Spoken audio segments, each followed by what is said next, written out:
로마의 혼란의 원인이 정치적인 중심과 경제적인 중심이 달라서 생긴 일로 봤어요. 정치적인 중심은 당연히 수도인 로마에 있었겠죠. 근데 경제적인 중심은 원래 문명은 동방에서 발생했잖아요. 그때까지만 해도 동쪽이 더 잘 살았어요. 그래서 정치적인 중심과 경제적인 중심을 하나로 합치기 위해서 수도를 동쪽으로 천도합니다. 서기 330년에. 발칸반도 동남쪽에 비잔티움이라고 하는 도시가 있었어요. 아테네의 비자스라는 왕자가 세운 도시로 시작이 됐어요. 이 비잔티움으로 수도를 천도를 합니다. 고대 그리스나 로마에서는 이 도시를 폴리스라고 했는데, 자, 그래서 콘스탄티누스의 도시, 콘스탄티누스 폴리스, 콘스탄티노플로 돌리게 된 거죠. 자, 그 이후에 그의 아들 콘스탄티누스라는 사람이 황제가 되고, 또 그 이후에 테오도시우스라는 황제가 되면은 서기 380년 그리스도교를 국교로 만듭니다. 자, 공인과 국교의 차이점이 뭐예요? 국교는 이제 기독교만 인정하겠다는 거예요. 그래서 이 로마의 지배를 받던 이집트의 모든 신정이 다 폐쇄가 돼버립니다. 신전의 그 신조각들 다 그리스도교인들에 의해서 다 파손을 당하게 되는 거죠. 자, 테오도시우스 황제에게는 아들이 2명이 있었어요. 근데 이들이 서로 황제가 되겠다고 또 권력싸움을 할까봐 큰아들 제국을 다시 반으로 쪼갭니다. 큰아들에게는 동로마 제국을 주고 작은 아들에게는 서로마 제국을 줍니다. 또다시 제국이 반으로 나눠주게 됩니다. 근데 그 이후로 이 제국은 이제 더 이상 영원히 합쳐지지 않게 됩니다. 왜? 서로마 제국은 서기 476년에 게르만족에 의해서 멸망을 당했기 때문에. 게르만족에 대해서 들어보셨죠? 그 게르만족도 살기 위해서 이민족의 침략을 받아서 남쪽으로 도망온 거예요. 누구에 의해서? 훈족의 침략에 의해서. 자, 그들은 수백 년 전까지만 하더라도 지금의 중국 북쪽과 몽골 초원지대에서 살고 있었어요.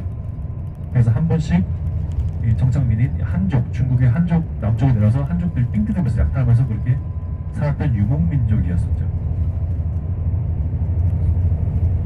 그래서 하도 이제 중국 사람들이 이 훈족에게 시달리니까 자꾸 이제 화친을 맺기도 하고 조공을 바치기도 하고, 그 중에서 한 명이 이름이 지금 갑자기 생각이 안 나는데, 중국에서 아주 빼어난 미인이 있었어요. 그래서 중국 사람들은 그 훈족이 수백 년 전에 몽골 초원지대에 살았는데 그때의 훈족을 흉노족이라고 불렀어요. 흉노족이 한쪽이 조공까지 바쳤어요. 여자도 바치고. 출래불사춘이라는 말이 있잖아요. 흉노족과 화친을 맺기 위해서 아주 빼어난 이제 미인을 이제 보냈는데, 이제 나라에 그 미인이 이제 없어졌잖아요. 그래서 봄이 왔지만 봄이 느껴지지 않는, 여기서 나온 말이죠. 그러니까 한 나라에 이제 무제라는 이제 황제가 등장을 하고, 한 무제에 의해서 흉노족이 대대적으로 토벌당하게 됩니다. 중국에게 밀려서, 어차피 유목민족은 이동하는 민족이니까 서쪽으로 이동하다가 그로부터 수백 년 뒤에 서양사에 더 훈스라는 이름으로 등장을 하게 되는 거죠. 그게 게르만족의 대이동을 불러왔고, 그 과정에서 서로마 제국이 이제 멸망을 하게 됩니다. 그 한 무제가 고조선도 멸망시켰죠. 그래서 뭐 한사권 이런 거 설치하고, 그렇게 해서 서로마 제국은 멸망을 합니다. 그래도 동로마 제국은 한 1000년을 더 버팁니다. 서양 역사학자들은 이 로마 제국을 서로마 제국, 그 정통성을 서로마 제국으로만 인정을 했었기 때문에, 물론 동로마 제국은 망할 때까지 자신들을 그냥 로마라고 했지만은, 과거에는 역사학자들은 비잔티움 제국이라고 불렀죠. 도시, 원래 콘스탄티노플 도시 이전의 이름이 비잔티움이었어요. 그러다가 동로마 제국도 영토를 점점점 잃다가 결국 서기 1453년 오스만 트루크 제국의 20살의 젊은 술탄 메헷 2세의 16만 대군에 의해서 콘스탄티노플이 함락을 당함으로써 동로마 제국도 멸망을 당하게 됩니다. 그래서 오스만 제국은 수도를 콘스탄티노플로 옮기게 되는 거고, 자기 식대로 바꿔 부르게 되는 거죠. 이스탄불로 바꿔 부르게 되는 거죠.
서로마 제국을 멸망시키는 이제 원인을 제공을 했죠. 그 뒤로는 이제 그 민족은 소멸돼 버린 것 같습니다. 더 이상 역사에 등장하지 않고.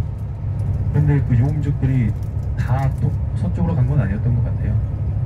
근데 용민족은 계속 그 자리에 살고 있었죠. 돌궐족이라고 중국 사서에는 이 돌궐은 흉노의 별종이다 이렇게 기록을 하고 있습니다. 근데 그 남아있던 돌궐족도 결국 중국에 의해 당나라에 의해서 밀려나게 됩니다. 당나라. 어차피 이몽민족은 그냥 이동을 할 민족이기 때문에 서쪽으로 이동을 하다가 지금의 중앙아시아에 정착을 해서 셀츠쿠라는 제국을 또 이루기도 하고, 이때쯤 이제 서양사에 등장을 하게 되는 거예요. 서양사에서는 이 돌궐을 이제 트루크라고 말을 하죠. 셀츠쿠 제국이 몽고족의 침략을 받고 멸망을 합니다. 셀츠쿠 제국은 동쪽에서 서쪽으로 이동했던 민족이기 때문에 지금의 중동을 먹고 지금의 터키, 당시 동로마 제국의 땅이었던 아나톨리아 반도 터키 지역도 먹게 되는 거죠. 그렇게 승승장구하고 있는데 자신들이 그랬던 것처럼 동방에서 온 유목민족인 몽고족의 침략을 받고 멸망을 하게 됩니다. 자, 그러다가 다시 터키인들은 부족 단위로 흩어져 살다가 오스만이라는 한 부족장이 다시 터키인들을 하나의 나라로 통일을 하게 되고 1299년에 자신의 이름을 딴 나라를 만들게 되는 거죠. 그래서 오스만 제국, 결국엔 동로마 제국을 멸망을 시키고 1517년에는 이집트까지 쳐들어와서 이집트도 정복을 하고 이스라엘, 시리아, 사우디아라비아, 요르단, 이 중동 지역 다 오스만 제국의 영토로 만듭니다. 오스만 제국 1차 세계대전까지 버텼죠. 1차 세계대전에 독일편애들 다 패망하는 바람에 제국 멸망을 하고 영토 다 잃고 지금의 터키라는 겸손한 나라를 배신을 했죠. 오스만 제국 1차 세계전에 독일편에 서서 참전을 했는데 생각보다 잘 싸우니까 이제 영국에서는 그들의 지배를 받는 이 아랍 민족을 꼬드깁니다. 그래서 제국을 상대로, 오스만 제국을 상대로 전쟁을 벌이게 했고, 전쟁이 끝나면은 이 아랍 통일국가 만들어준다고 했으니 그렇게 선동을 했던 장교 중에 한 명이 아라비아의 로렌스였죠. 그리고 터키가 이제 패망을 하고 자신의 말을 들었던 그 부족장, 그 왕자들을 한 명씩 나라 땅 정해주고 나라 세워라고 해주었죠. 하나들은 요르단 나라 왕하게 해주고, 세 번째 아들은 동쪽에 이라크라는 나라 왕하게 해주고, 과거에는 그 지역을 메소포타미아라고 불렀어요. 근데 그 요르단의 왕가는 지금까지 이어지고 있지만 이라크는 군사 쿠데타가 돼서 이제 왕가가 불살당하고 지금 이제 왕정이 아니죠.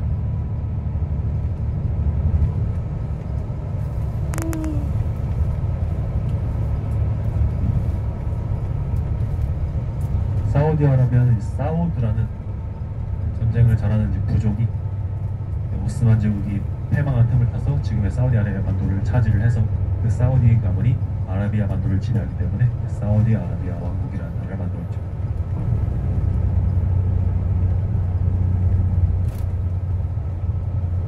가나안 땅 이스라엘은 또 영국이 이적 약속을 했죠. 야, 너네 유대인들 우리 돈 못해주면은 너네들 2000년 전에 떠났던 가나안 땅에 나라 만들고 살게 해서 우리가 빌어줘. 돈 못해주고 영국의 지원을 받고 지금 가나안 땅에 내려와서 이스라엘이라는 나라를 건국을 했죠. 근데 거기 유대인은 2000년 전에 떠나간 거고 거기 원래 살던 아랍인들이 있단 말이에요. 아랍인들. 근데 유대인들이 돈 주고 사고 전쟁이 벌어지고 나서는 강제로 뺐고 한 곳으로 몰아놨죠. 가자지구. 오늘날 이스라엘과 그 땅에 살고 있는 아랍인들, 즉 팔레스타인인들의 갈등이 그렇게 시작이 됩니다. 지금 시끄럽게 계속 전쟁 중이죠. 덕분에 우리는 줄 안 서고 여유있게 이제 여행할 수가 있고 쾌적하게